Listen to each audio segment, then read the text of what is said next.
मेरी पहचान सिर्फ इतनी है कि I am born in India. Bharat मेरी पहचान है, भारत मेरा सम्मान है, भारत मेरा अभिमान है। आप मुझसे सब कुछ छीन सकते हो, मेरा तन, मेरा लहू, हर कुछ, मुझसे मेरी पहचान भारतीय होने की नहीं छीन सकते, और वही मेरी आइडेंटिटी है। मैं भारतीय हूं, इस पर बहुत गर्व है, और इससे ऊपर कोई गर्व मुझे चाहिए भी नहीं। मैं भारत मां का बेटा हूं पहले, उसके बाद एक मां ने मुझे जन्म दिया है इस भारत स्थल, भारत भूमि पर। उसी के लिए कुछ लिखा था ये कि काश मेरी जिंदगी में सरहद की कोई शाम आए, जब कुछ हो तो बॉर्डर पर हो।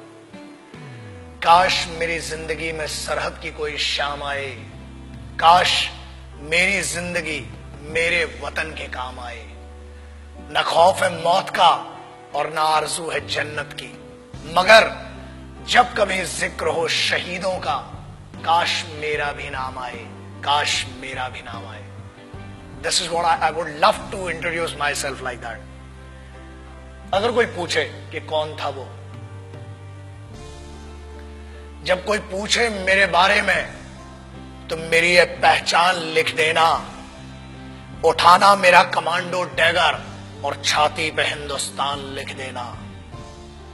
कोई पूछे पागल था वो कौन, तो भगत सिंह और क्रांतिकारियों का चेला और इंकलाब का गुलाम लिख देना। और बचा हो जो जिस्म में लहू मेरे, निकालना उसे, फेंकना जमीन पे, और मां तुझे सलाम लिख देना। यही परिचय था, है और रहेगा।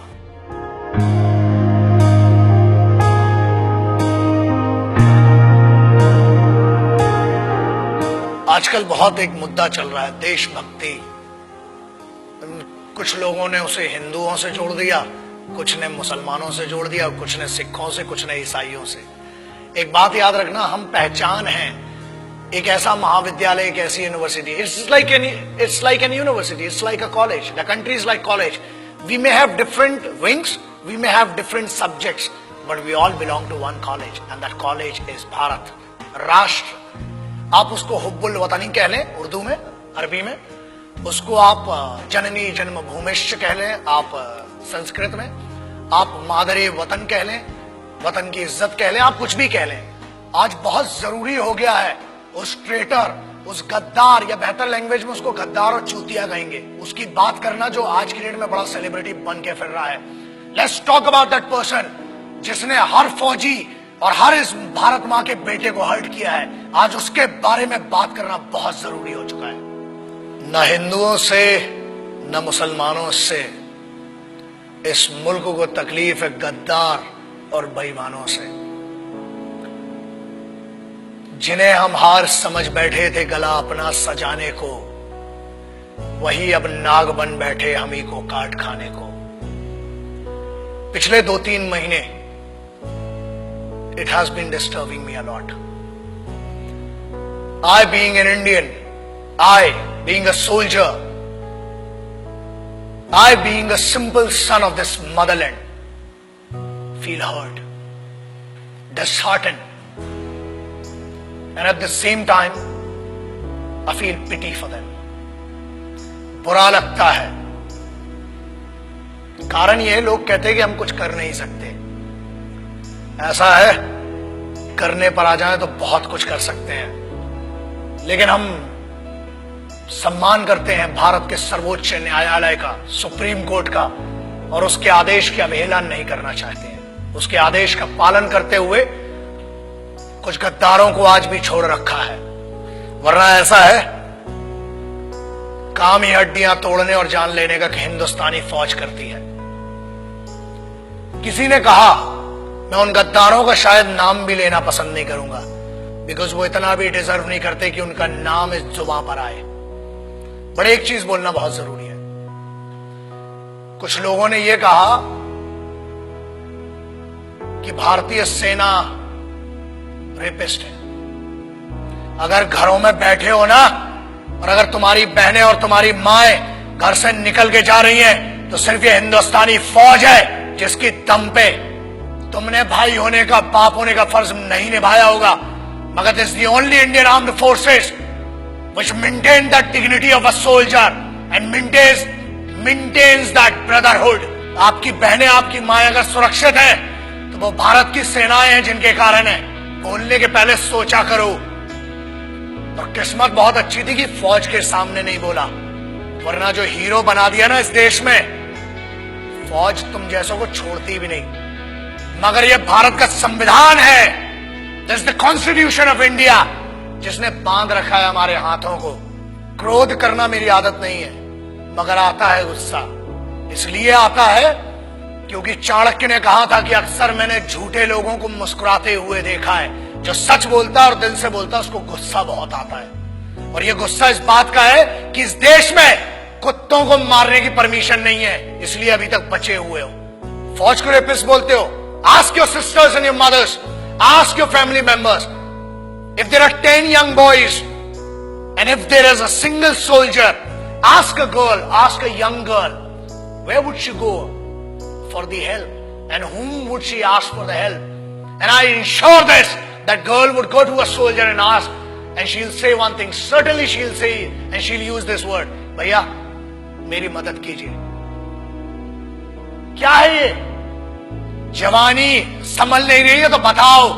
23 साल में शहीद आजम भगत सिंह, राम प्रसाद बिस्मिल, अशफाकुल्ला खान, चंद्रशेखर आजाद बड़ा बड़ा काम करके चले गए। बहुत गर्मी है, अरे सेना ज्वाइन करो, भारत की फौज, आओ दुश्मनों से लड़ो ना। घर के अंदर क्यों दुश्मनी का माहौल बनाते हो? एक बात कही गई जिसपे बड़ा दर्द हुआ कि अफजल, अरे वो गद्दार टेररिस्ट, उसके लिए बोलते हो, उसको हीरो बना दिया तुमने, वरना कोई जानता भी नहीं था। ऐसे बहुत आए गद्दार, बहुतों को फांसी लगाई। उसको कहा गया कि अफजल हम शर्मिंदा हैं, तेरे कातिल जिंदा हैं। I feel ashamed for these guys. तेरे कातिल मतलब क्या है? What do they want to say? तेरे कातिल कौन हुए? भारत का संविधान, सर्वोच्च न्यायालय ने उसको फांसी सुनाई है। हर हक दिया इस बात का कि पहले आपकी पिटीशन दायर हो, आपके ऊपर पूरा मुकदमा चलाया गया। अरे समस्या ये, हम तो आतंकवादियों को भी क्या बोलूं, भाषा फिसल जाएगी तो बहुतों के परखच्चे उड़ जाएंगे। आप कहते हो कि तेरे कातिल, चलो, it means you are blaming the constitution of India. Bharat के अगेंस्ट में कहने की ना हमने तुम्हें छूट दी है और ना आजादी। आजाद हुए हो तो भी इस फौज के कारण और उन क्रांतिकारियों के कारण जिनने अपना लहू बहाया है इस मिट्टी के लिए। तब बना है भारत का संविधान। You can not insult, you can insult me as an individual, you can insult one person, मतलब जो पीठा, जो न्यायाधीश थे, जो वो लोग थे जिनने फांसी की सजा सुनाई, आप उनको कह रहे हैं कि वो कातिल थे। अरे धिक्कार है आपके ज्ञान पर। I feel ashamed for it. पहले आप अपने फैक्ट्स क्लियर करें। अरे जेएनयू के एक लौंडे ने ये कह दिया तो उसको हीरो बना दिया, एंड नो वंडर्स अगली बार मेंबर ऑफ पार्लियामेंट बन के बैठेगा तुम्हारी छाती के ऊपर। हीरो बनाने वाले तुम हो।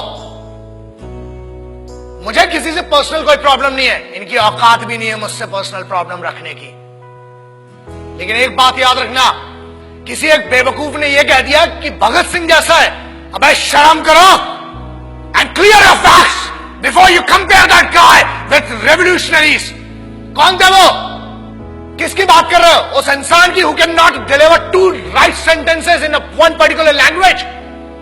आप उसकी कंपैरिजन कर रहे हो जो भारत के संविधान को गद्दार कह रहा है। आप उनकी बात शहीद आजम, भगत सिंह, सुखदेव, राजगुरु ऐसे लोगों से कर रहे हो। कौन थे वो? पता है तुम्हें?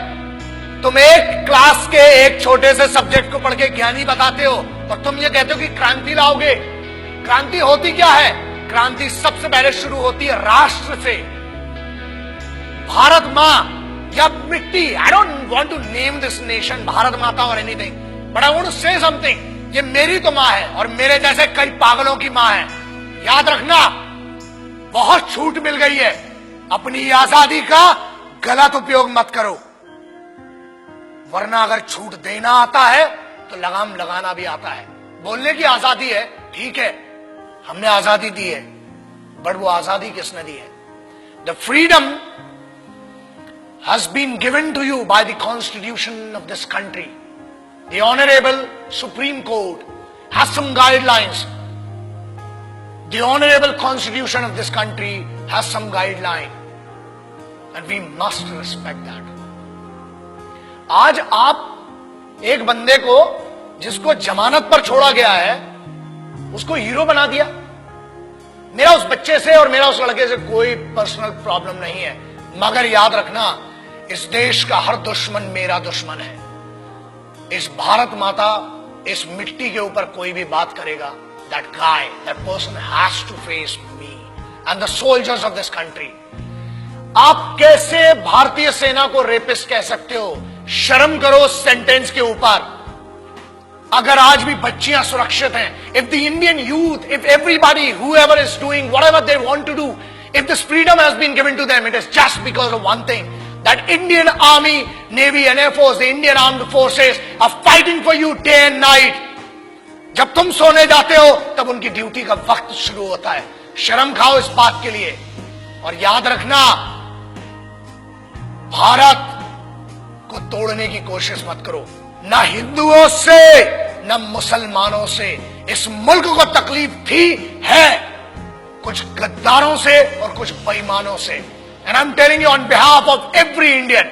यार आप क्या बात करते हो? मैं इस देश के यूथ का सबसे बड़ा फैन हूं और मैं कहता हूं, मैं इनका फैन हूं, भारतीय युवाओं का. The Indian youth, I am your biggest fan.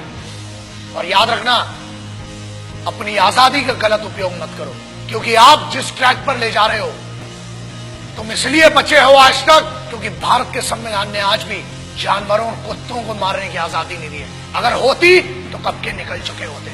और आज भी इंतजार कर रहे हैं कि तेरा निर्णय सर्वोच्च न्यायालय करेगी. और अगर नहीं किया, keep my words and take my words. ये चेहरा याद रखना. हम बोलते कम है, घसीटते और मारते ज्यादा है. जय हिंद, वंदे मातरम, इंकलाब जिंदाबाद, भारत माता की जय. याद रखना.